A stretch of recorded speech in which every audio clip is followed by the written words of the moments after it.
Nah, demi sayang papa ke Nanda. Ibu, begitu. Ya bunayya, demi sayang papa ke Nanda. Inni ara fil manami anni adzbahuka fanzur madza tara. Papa itu memang dapat tugas, tapi semalam mimpi menyembelih Ananda. Gimana pendapat Ananda? Pendapatnya bagaimana? Diminta pendapat.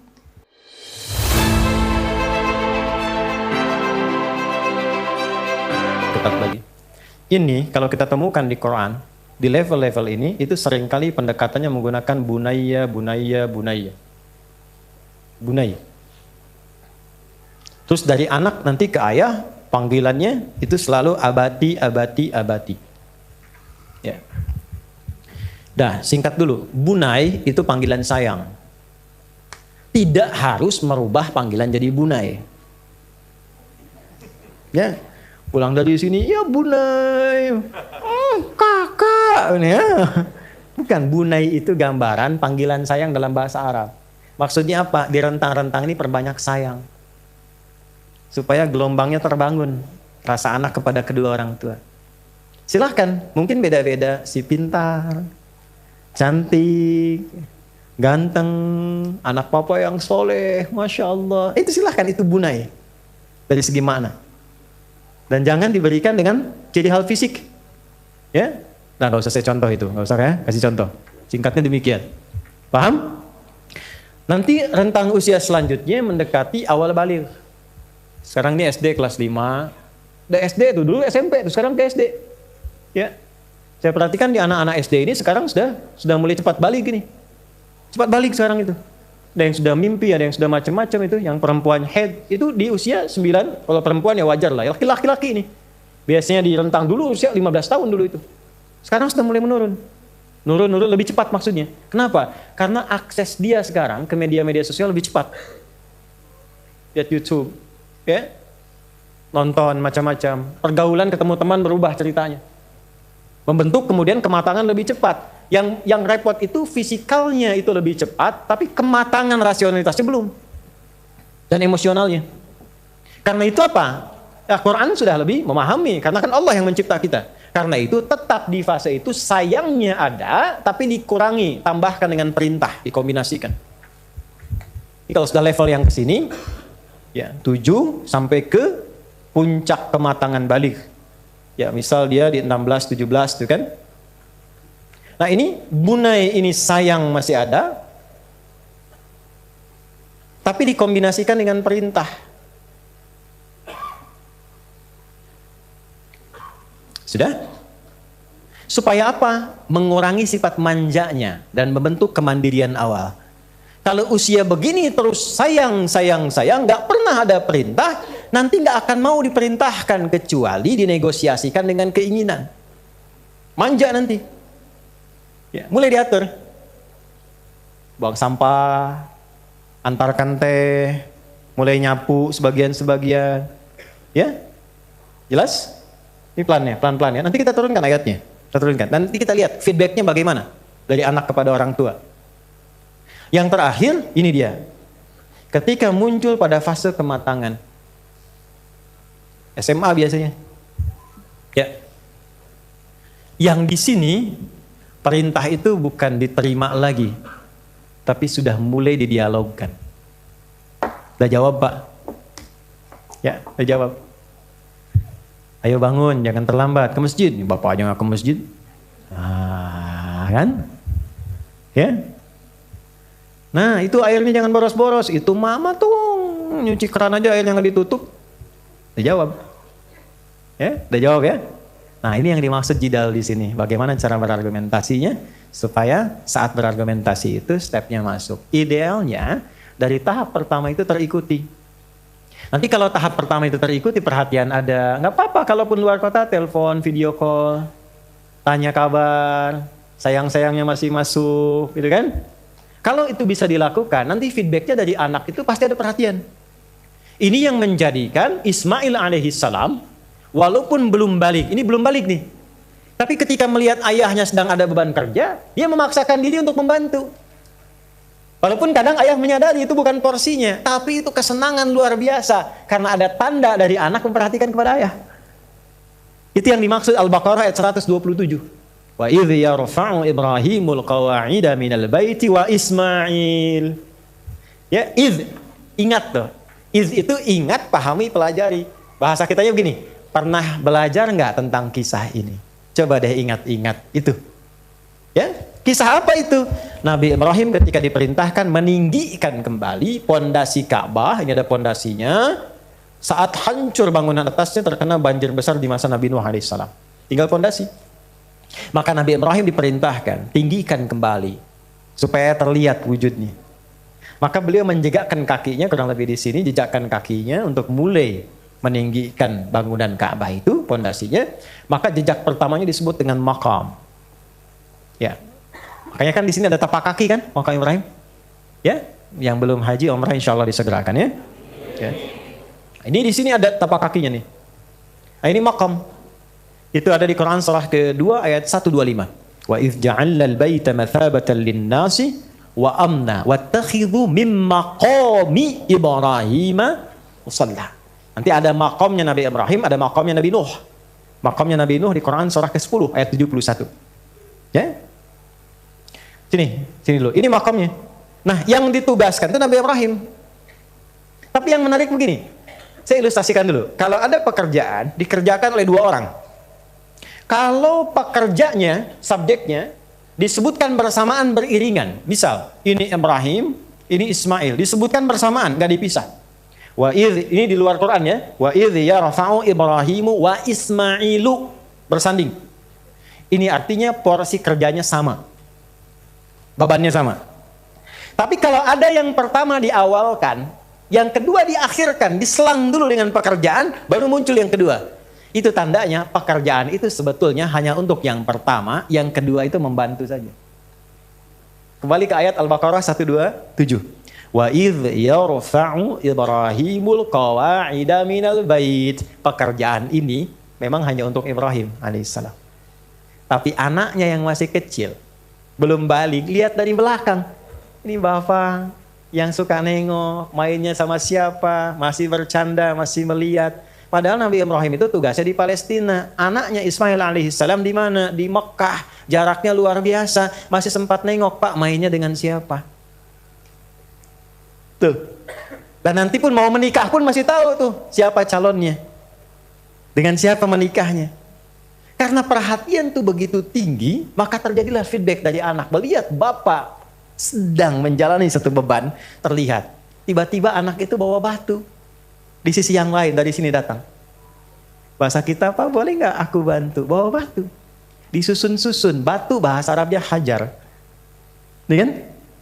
Kalau dia disusun menjadi sekat satu bagian disebut hijrah. Kalau jadi ruang disebut hujrah. Maka datang lewat bagian sini membentuk sebagian dari sini. Maka area ini sampai sekarang disebut Hijr Ismail.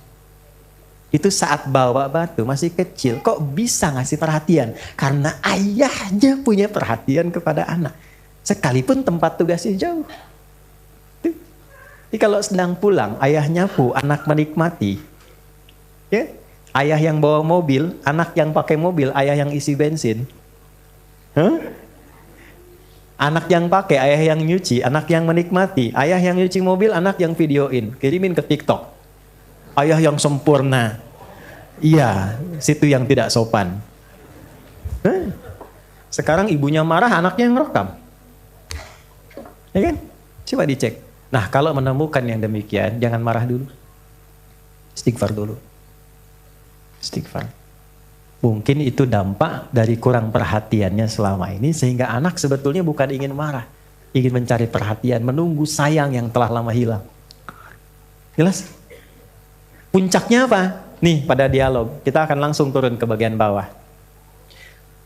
Kalau ini stepnya berjalan bagus, tingkat tertingginya mudah.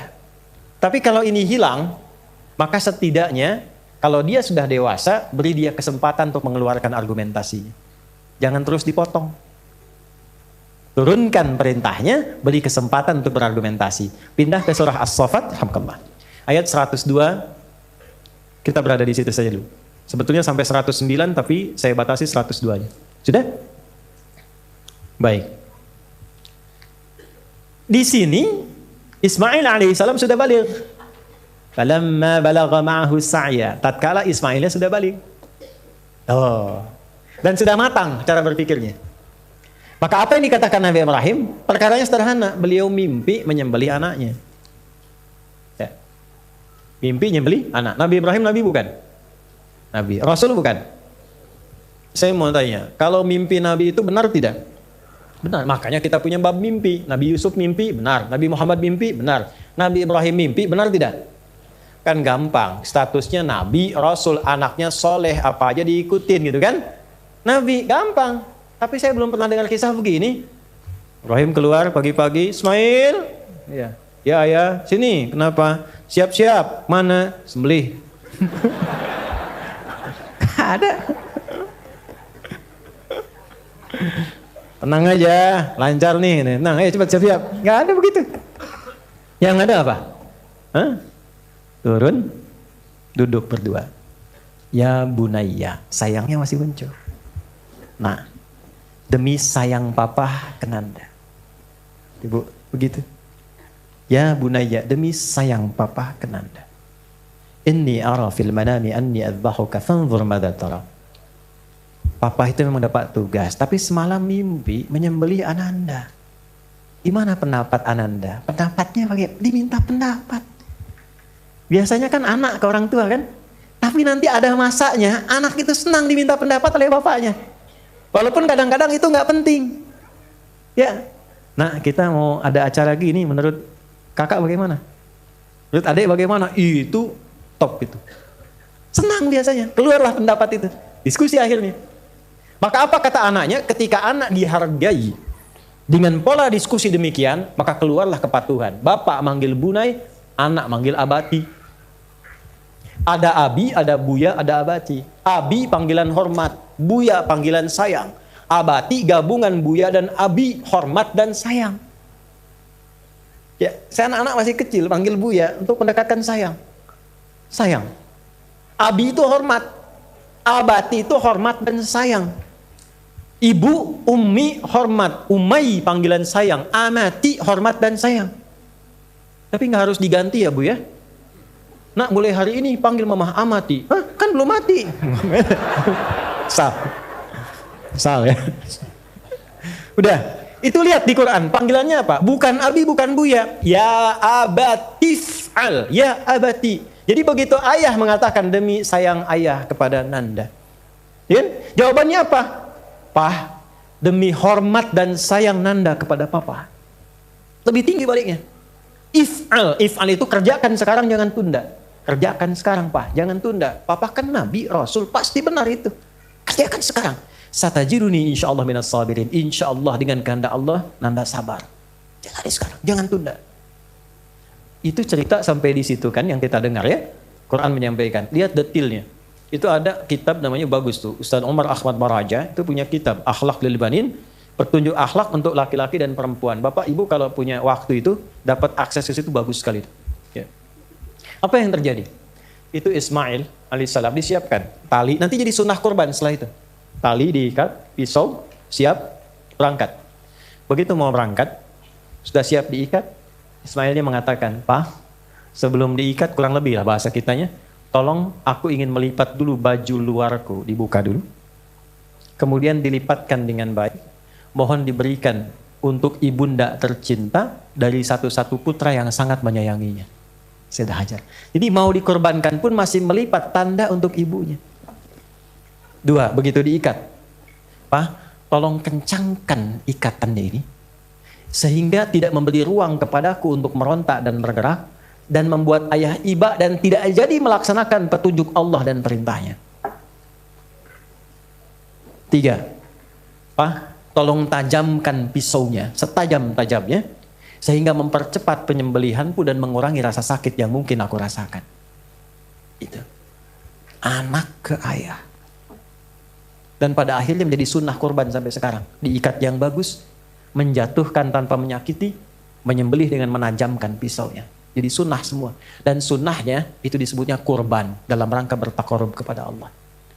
Dan ketika anak dan ayah mendekat kepada Allah dengan bersamaan, yang lahir apa? Anugerah Allah yang begitu berlimpah. Diganti dengan kiwash, Tapi pada akhirnya apa yang terjadi? Yang dahsyat itu adalah dikirimkan kebahagiaan, dikirimkan kekompakan, dikirimkan kebaikan. Semua keturunan yang lahir yang baik-baik. Dan puncaknya lahirlah Nabi Muhammad SAW. Bin Abdullah, bin Abdul Muttalib, bin Hashim, bin Abdul Manaf, bin Qusay, bin Murrah, bin Kilab, bin Ka'ab, bin Ghalib, bin Fihr, bin Malik, bin Nadar, bin Kinana, bin Khuzaimah, bin Mudrika, bin Ilyas, bin Nizar, bin Mudar, bin Ma'ad, bin Adnan, bin Addi, bin Adri, bin Muqawwam, bin Nahur, bin Tarikh, bin Ya'rub, bin Yasjub, bin Nabit, bin Ismail alaihissalam. Ayah dan anak yang kompak menaati Allah, maka Allah akan anugerahkan keturunan dari generasi berapapun yang lebih baik daripada bapa dan anaknya.